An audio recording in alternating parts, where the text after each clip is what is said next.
தீபாவளி தீபாவளி தீபாவளி நீதாண்டி escape. Sir great escape. இப்பதான் வந்து எனக்கு ஒரே சந்தோஷமா இருக்குது. சோ இன்னைக்கு வந்து ஃபர்ஸ்ட் 5 மினிட்ஸ் கூலிங் கிளாஸோட அதை செலிப்ரேட் பண்ணலான்னு இருக்கேன் சார். அப்பா வெல்கம் டு பிக் இனிமேல் பாஸ் என்னை வெஸ் யாராச்சும் ஃபேட் struggle மேன். பண்ண மாட்டீங்க. Yes welcome to Bigg Boss வெஸ் fat man thug life Jai Sultan. ஒண்ணுல மக்களே, நேத்து என்னுடைய சோகத்தை கருப்பு சட்டையை போட்டு தெரிஞ்சுக்கிட்டேன். கண்ணுல தன் சோகம் தெரியக்கூடாதுன்னு முகத்துல அந்த பொய்யான சிரிப்பும் கண்ணுக்கு அந்த கண்ணை மறைக்கிற கண்ணாடியை வச்சுக்கிட்டு அவன் ஒரு பிறவி நடிகன்னு காமிக்கிறான் பாத்தீங்களா? அதான் இல்ல சார், உதய். அதான் ரெண்டு உதய். விஷயம் இருக்கு. ஒரு உதய் நீ பக்கம் ஐயா உதய் நீ போனது என்ன ஏமாத்திக்கல உதய். கண்ணாடியை பார்த்து உன்னையே ஏமாத்திக்கிற.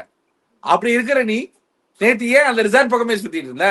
அதுல வேற சாங் உனக்கு காட்டுனா உண்மை காதல் யார் என்றால் எனக்கு தெரியல. அந்த மாதிரி பாட்டுக்கு அந்த பொண்ணால ஸ்டெப்ஸே போட முடியாது. இது இல்ல எனக்கு சார், இல்ல சார், எப்படின்னு புரியல. அதுக்கும் அதே டான்ஸ் தான், இதே டான்ஸ் தான்.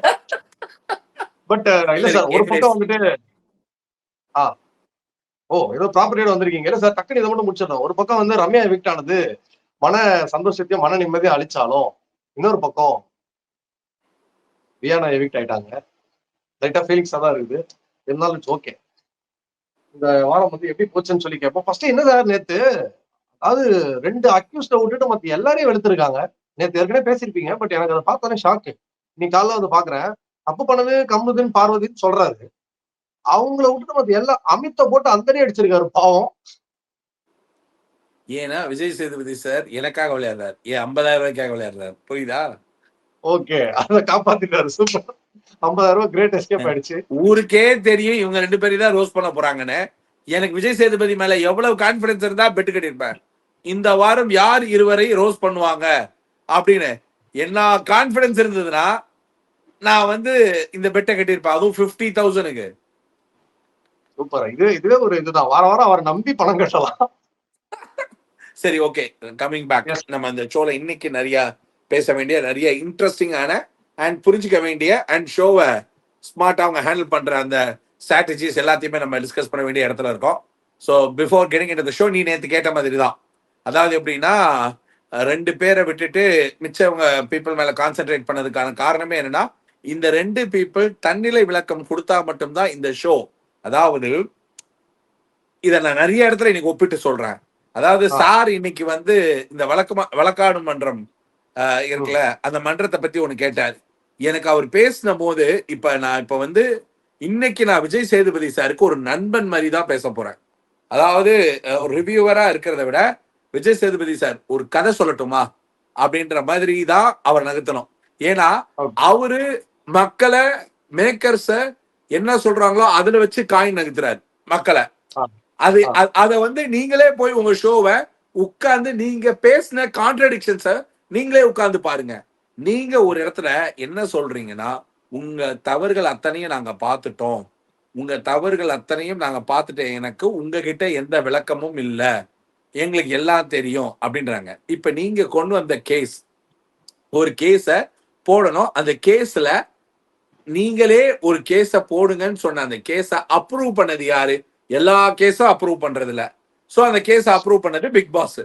பிக் பாஸ் அப்ரூவ் பண்ணி உங்களுக்கு என்ன இது வேணும்னு கேட்டார், என்ன ரிசல்ட் வேணும்னு கேட்டார். இப்போ நீங்க இந்த ஷோ டெக்காரமோட நடத்தணும் அப்படின்றது பாயிண்டா இருந்ததுன்னா, இந்த பர்டிகுலர் கேஸோடைய வாதாடும் தன்மைய, அரோரா ஆதிரையோடைய கேஸ எஃப்ஜே வித்யாபதி இந்த கேஸ அணுகின முறை ஒரு இன்டெலிஜென்டான மூவ். அதாவது இந்த வாதம் விவரித்தால் இதுல எப்படி எஃப்ஜேக்கு நன்மை அடையும்னு எங்களுக்கு புரியுற மாதிரி ஏதாவது ஒரு இடத்துல நீங்க இன்னைக்கு ஸ்டேஜ்லயே பேசியிருந்தீங்கன்னா, ஆக்சுவலா வந்து ஆதிரை கொண்டு வந்த பாயிண்ட் ஒன்னே ஒண்ணு மட்டும்தான் டிக்ளேர் பண்ண வைக்கும். பேச வச்சா என்னன்னா, சில சாட்சிகள் மூலியமா நம்பர் ஆஃப் பீப்புளோடைய ஒப்பீனியன் அபவுட் த எஃப்ஜே இந்த கேஸ் ஃபேவரபிளா இருக்கா இல்லையா அப்படின்ற அந்த ஒரு பாயிண்ட் வந்து மக்கள் மன்றம் போனா கூட இது ஜெயிக்காதுன்றது தெளிவா தெரிஞ்சதுனாலதான் இந்த பாயிண்ட முதலே ப்ளீட் அண்ட் கில்ட்டின்னு சொல்லி கேஸ முடிச்சுட்டாங்க.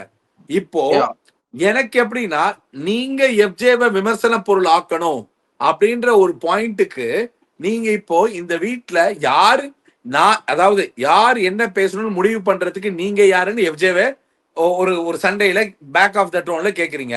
முன்னாடி ம். எஃப்ஜே தன்னோட கேஸை எப்படி வாதாடணும்னு லாயர் கிட்ட சொல்லி, லாயர் கிட்ட நான் இந்த குற்றத்தை ஒப்புக்கிறேன்னு சொல்லி வெளியில போறத நீங்க ஏன் இதை ஒரு டாஸ்க்ல ஒரு விவாதமா வச்சு உங்களுக்கு எந்த லாஜிக்குமே இல்லையே. இதுல நான் ஒருவேளை நான் தப்பு பண்றேன்னா நீ சொல்லு உதய். இது எனக்கு என்னன்னா, இந்த கேஸ் வாதாடினா எஃப்ஜேக்கு சாதகமா இல்ல எஃப்ஜேக்கு ஒரு பெரிய விழிப்புணர்வா இருக்கிறது என்னன்னா, இப்ப அவர் எவ்வளவு கான்ட்ரடிக்டா பேசுறாருன்னா, இதுல எஃப்ஜேக்கு என்ன பாயிண்ட் இருக்கு? இதுல கண்ண மூடின்னு சொல்லாம இந்த case open shut case. FJ Aadhirai வந்து அக்யூஸ் பண்றத ஒருத்தர் அப்படியே அப்ரப்டா அக்செப்ட் பண்ணிக்கிறான். அக்செப்ட் பண்ண ஒரு கேஸுக்கு எதுக்கு நீங்க அதான் பிக் பாஸ் உங்களுக்கு என்ன வேணும்? எனக்கு வந்து மன்னிப்பும் கேட்டாச்சு. வேற என்ன நீங்க வந்து எஃப்ஜேவை நீங்க இது வந்து விஜய் சேதுபதிக்கு இந்த கேஸ் புரியுதான்னு எனக்கு தெரியல. இல்ல இந்த டாஸ்கோடைய பிரதிபலிப்பு என்னன்றதுனா, நீங்க எஃப்ஜே ஒருத்தங்க இந்த இடத்துல தன் மீது வைக்கப்படுற விமர்சனத்தை எப்படி எதிர்கொள்றாங்க, எப்படி அது விவாதத்துக்குள்ள கொண்டு வராம அதை க்ளோஸ் பண்றாங்கன்றதுதான் ஸ்மார்ட் ஸ்ட்ராட்டஜி. ஆனா நீங்க இது வாதம் பண்ணணும்னு எதிர்பார்த்தீங்களா? நீங்க இதை வாதம் பண்ணணும், இது விவாதம் வரணும், எஃப்ஜே ஆதிரையோட மேட்டர் ஓபன் பண்ணா இப்ப எங்களுக்கு கிளியரா தெரியுது. நீங்களே எஃப்ஜே வந்து ஆதிரையை உள்ள அனுப்புனதோடைய விஷயம் வந்து எஃப்ஜே காலி பண்றதுதான் பேட்டர்னா, அப்ப நீங்க வந்து இந்த கேஸ நீங்க ஆக்சுவலா இந்த மாதிரியான ஒரு ஃபாலோயிங் ஃபர்தர் கேஸ வந்து நீங்க கொடுக்கும்போது இந்த கேஸ்ல இப்படி ஒரு பாயிண்ட் இந்த மாதிரியான ஒரு எசன்ஸ்ல இருக்கிற பாயிண்ட்டுக்கு வந்து வீக்கெண்ட்ல விஜய் சேதுபதி கான்ட்ரடிக்டா பேச விடாம பாத்துக்கணும்.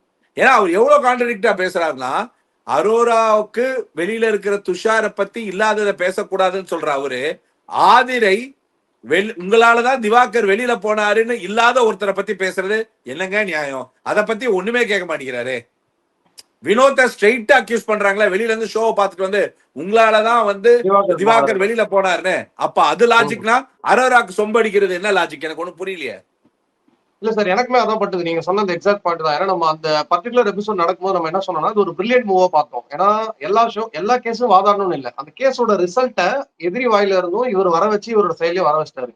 பட் ஆதிரையோட அல்டிமேட் கோல் என்னன்னா, அதை அவரை பேச வச்சு டிஃபேம் பண்ணணுங்கிறது தான். இது வந்து ஆதிரைக்கு ஷாக் இல்ல, பிக் பாஸ் டீமுக்கே ஷாக்னு நினைக்கிறேன். அதனாலதான் இன்னைக்கு விஜய் சேதுபதி சார் வச்சு எப்படியாவை கடிச்சு வச்சிருக்காங்க.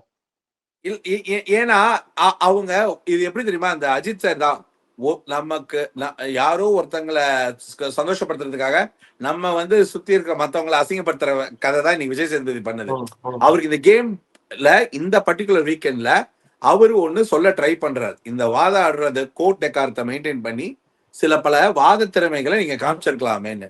அந்த வாத திறமைகளை லாயர்ன்றவருடைய ரோல் என்னன்னா, இந்த ஒரு நல்ல லாயர், நான் இதை ஷோல கூட சொல்லுங்க, a good lawyer is a bad neighbor அப்படின்னு.